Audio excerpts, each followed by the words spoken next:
Mbote Nabiso, c'est votre frère Barli, en tout cas, toujours dans la joie et très heureux. Yako Kutanabino. Il y a quelques jours, Tobandaki Sije Moko ou Tobengaki Yango, la date d'expiration de toutes choses est proche.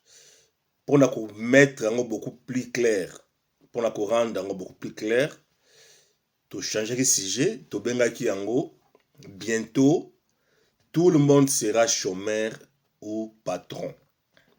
Si je wana ezolobela likambo yo ezo concerné période dans laquelle toujours passé, toujours vivre na temps moko ya de grands bouleversements.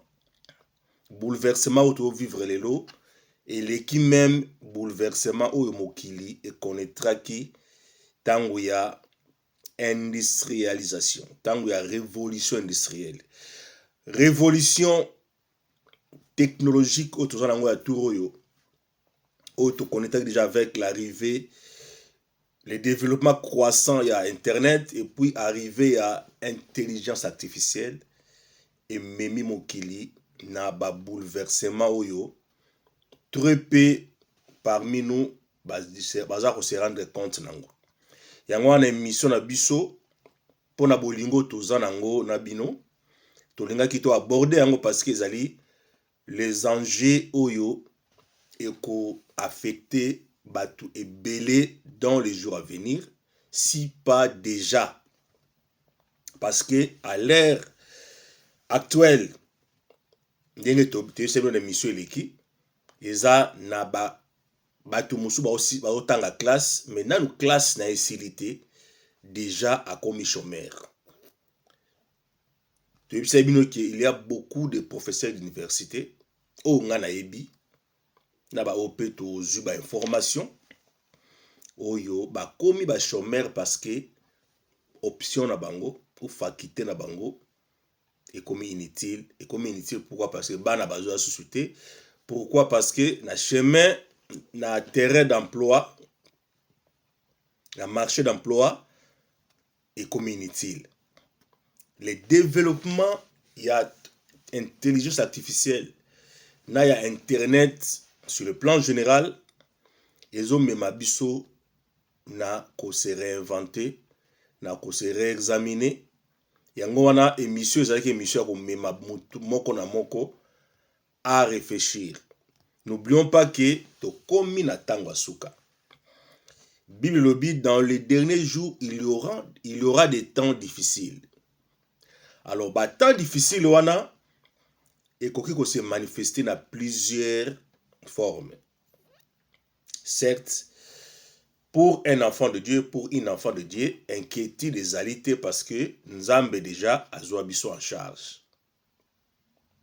Seulement, toujours informé moko na moko, azala au courant ya makambo oyo ezo koma lelo. Tu yebisaki bino ete pona classe ya kotanga pour s'engager à une quelconque un quelconque domaine, il faut vraiment qu'on réfléchisse davantage. Parce que lelo, na domaine nyonso, misala ezokufa. Alors, tant misala ezokufa, il se pourrait que sous-emploi, misala musu se créame. Yango to betaki si tobi, na tango oyo tuzo vivre, tout le monde a comme chômeur, et tout le monde a comme patron. Ceux qui osa éveillé, osa curieux, osa un esprit intellectuel, un esprit à quoi apprendre, on se retrouver chômeur. Avec un grand diplôme, avec plusieurs années d'études, de grands labeurs, mais on se retrouver chômeur. Parce que n'oublions pas, grâce aux parents na biso bazwaka 50 ans de service, 30 ans de service. Misala ya marque wana, réalité ya bongo ekokoma rare. Lelo yo na domaine ya médecine, intelligence artificielle et koti makasi.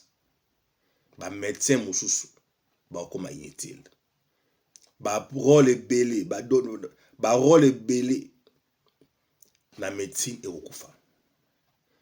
Na monde juridique tu expliquais bino ete parce que n'oublions pas que la batu belé basalelaka intelligence artificielle ya ofele, mais ya kofuta pe ezali parce que ya kofuta wana eza na bamisala ebele, notamment ba entreprise baza kosala yango, baza ko préférer ba service ya intelligence artificielle qui a engagé ba conseiller juridique, ba avocat, ba conseiller ba domaine ebele. Donc misala ebele iya azali kosala yango. Nandaki dernièrement eza na mutu moko azalaki expert ya dessin, azalaki kotravaille mpona ba grande marque, aproposa ba logo, asala bango ba logo. Mosala na ye ekufi parce que iya a remplacé ye. Surtout koti na domaine ya ba drone, na domaine armée eza na ba poste mingi ya armée ekufi, drone est remplacé yango. To koti na domaine ya ba taxi, kala ezali kozwa taxi okoma chauffeur taxi ozwa licence ya kozala chauffeur taxi na ba Londres wana, il fallait que ça soit 5 ans, ce qui combien d'années d'études, de formation, et puis ozwa crédit ya ba 250 000 livres, 250 000 livres ya lelo te ya tango wana avant inflation. Mais lelo avec Uber, autre bengi Uber, et compliqué ba domaine. Donc ekokoma na niveau moko yango moni na bamboka oyo eza éveillé,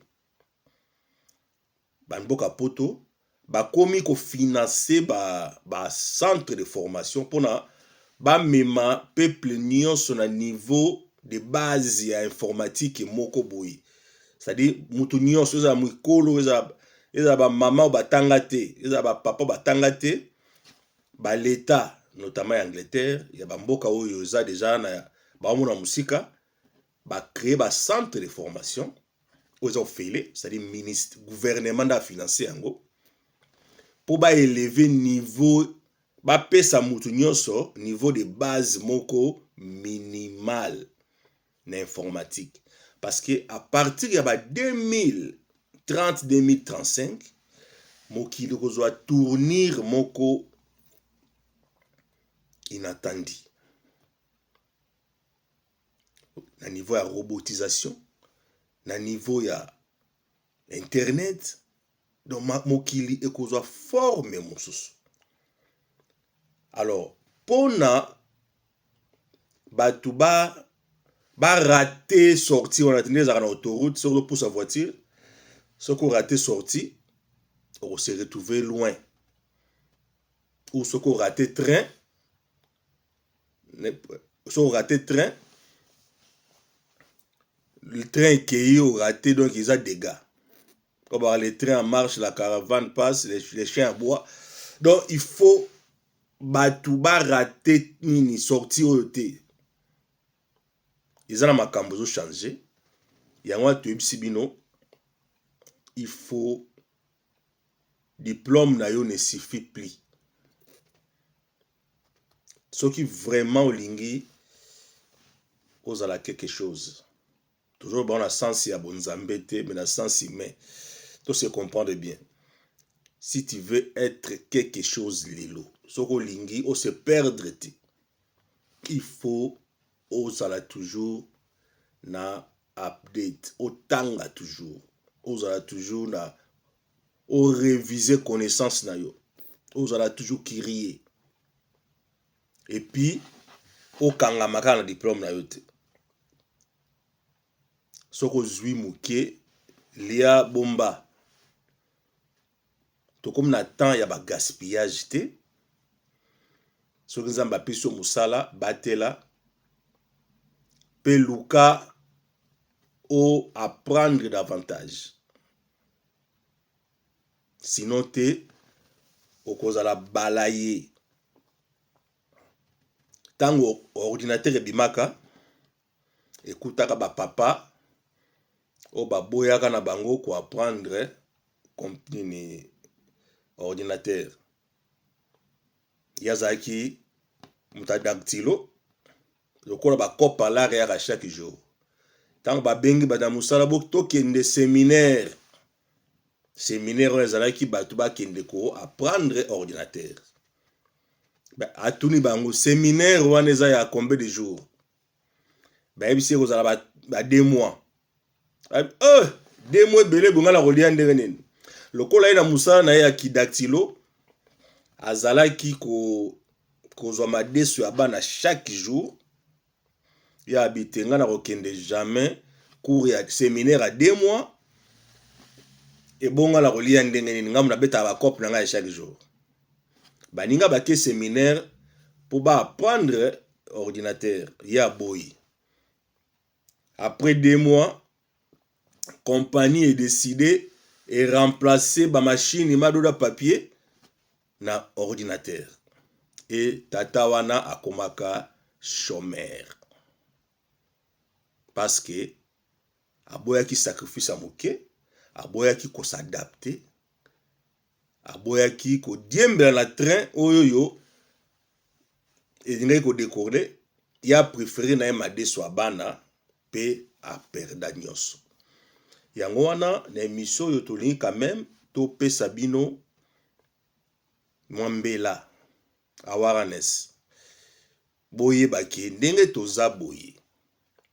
Mokili izui tournir oyo nanu bato belé ba se rendre compte. Très bientôt même classe na forme ja lelo ekokufa. Na saki débat moko na intelligence artificielle sur avenir ya classe. Il y a un débat très intéressant. Mais il y a un intelligence artificielle qui est bi. Bon, to suka ki na conclusion ensemble que classe ekozala. Kaka pona ba meka un peu aspect social. Mais en réalité, classe ekozala soute. La forme oyo. Yango wana tozoyeb sabino ere yango yo parce que même Afrique na internet ekoti comme il faut. Tango kokota bato be comme chômeur, bato so comme patron. Dans chaque bouleversement, dans chaque changement, bato batomba, musu batombaka, ba musu ba héros musu abimaka. Ya likambo ya époque. Internet c'est côté na Congo déjà. To moni quelques-uns ba komi ko teka biloko na bon internet. Déjà ba boutique mingi okangama ndenge na poto okangama. Tato ka yo magasin bo kangi. Nini bo kangi. C'est parce que bato ba kei na bango online. Ba ke oteka en ligne. Nge ba français ba lobaka.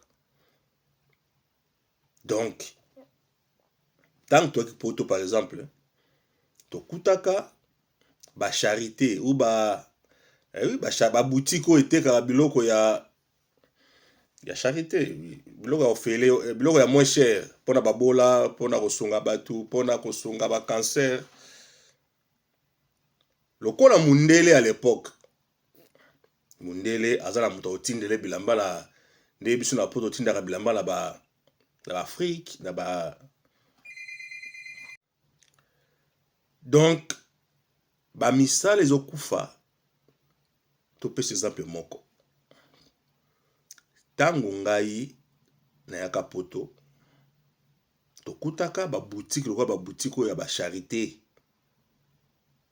Ba biloko etekaka ba bilamba o mindele ba iko ko bwaka ba bilamba la bango ba pareil ba oteka ngo eteka na moins cher po sunga ba bola esunga ba cancer.